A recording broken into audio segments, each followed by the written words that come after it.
Hi, so I'm here with Sam Lee from Coinstreet Partners, who's fresh off a really fantastic panel about STOs and regulation. Obviously, we're here in Dubai for the STO Blockchain World Summit, really exciting. Sam, thank you very much, and thanks for joining us straight after your panel. So, I guess, do you want to do a little recap of the main takeaways of the panel that you just did? Well, first of all, thank you for having me. It's a great pleasure to be here in Dubai. I'm here for the panel, STO. It's great to see all the development in Dubai about STO and how progressive the government is supporting the development in this area. Fantastic, thank you. So I know we were chatting downstairs. What do you think are the main sort of opportunities, especially in the UAE and Asia region? What are the main opportunities at the moment for STOs? I guess one of the most powerful aspect of STO is to bring local private investment opportunity to global investor audience base. It is almost, to me personally, is almost like the YouTube bringing a lot of individual video maker and make it available to the worldwide audience. So this will be very exciting to region like UAE. There will be many good projects here, but curiously, they are not exposed to the investor in the rest of the world. But for STO, a very fully regulated, fully compliant ways, we can make this opportunity available to investors all over the world, in Asia, Europe, America, and I think this will be a very good thing for UAE. Fantastic, thank you. So I guess the next best question is, what do you think are the main barriers to entry? What are the main threats that are going to stop the mass adoption of STOs in the region? Well, first of all, now STO is really on a very early stage. I think there need to be a lot of education on both the investor and the issuing side. Obviously now we are coming out from the era of ICO.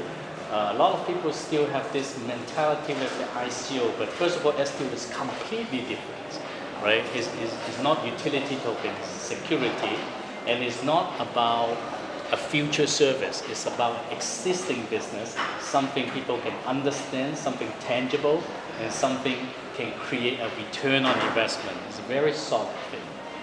But it's a new asset class, so we need to make the education to the STO now, according to regulation, is mostly available just for the professional investor.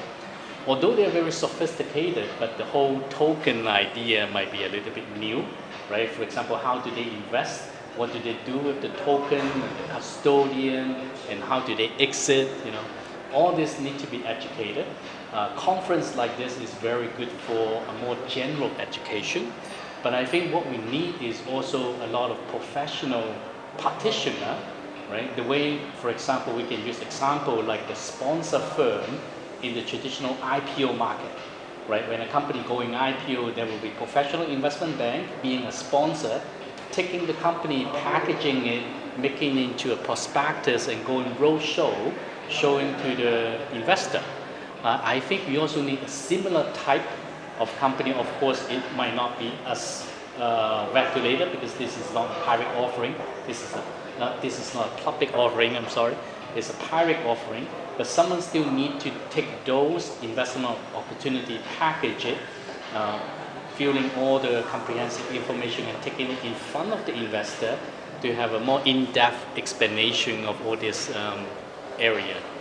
And I know we also discussed, so the retail investor, so traditionally the professional investors have been able to get in at very early stages and possibly reap the most benefits. I know you had some interesting points to make about how retail investors could potentially be benefiting from the STOs. Mm-hmm. Well, this is also a trade-off, right? Because now we're saying, okay, STO is a private placement, it's not a public offering.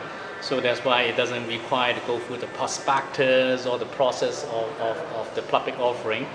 But on the other hand, because of this, it's restricted to professional investor, right? If we want to make it available to the public, then the regulation will be higher in terms of issuing, right? So this is a balance. I think now is good to start with the private placement. It's restricted to professional investor, so people understand how to manage risk. I think if they are more successful STO case, and after the regulator understand this more, they might consider lower the bar in the future, but this will be a process. But we see this will be the trend. Fantastic, and I know we had a really great discussion downstairs just before this, so where could you see, no one's got a crystal ball, obviously 2017, 2018 shown us that, but where would you see the STO space potentially going in the next 6 to 12 months? What should we be looking out for? Right, well, again, I'm not trying to compare STO with ICO, it's very different, but to me personally, this really feels like a little bit similar to the Q1 of 2017 for ICO. But what I mean is that I see the industry, a lot of people are doing many things behind. It might not be seen from the public yet, but we're seeing the bank, the regulator, even some of the big industry players like the investment bank, the custodian service, technology provider, everybody is doing a lot of things enabling this happening. And I think also the regulator already, many jurisdictions give green lights that STO is legal and how to do it legally, and we see more projects coming out. So by the end of this year, I think we will see a very different situation now, that with some good project out there, and ideally someone already invests and already make money. When that message spread out, right? If you think about it, that's how the whole ICO started, the hype and all that, is because someone make money. Absolutely. Right? You find out when your friend, hey, they actually invest, they actually get the dividend, and they actually get the profit out of it, then this thing will have a life of its own. Fantastic. Well, thank you very much, Sam. We look forward to welcoming you back to the region soon. Thank you. I'm looking forward to come back. Wonderful. Thank you.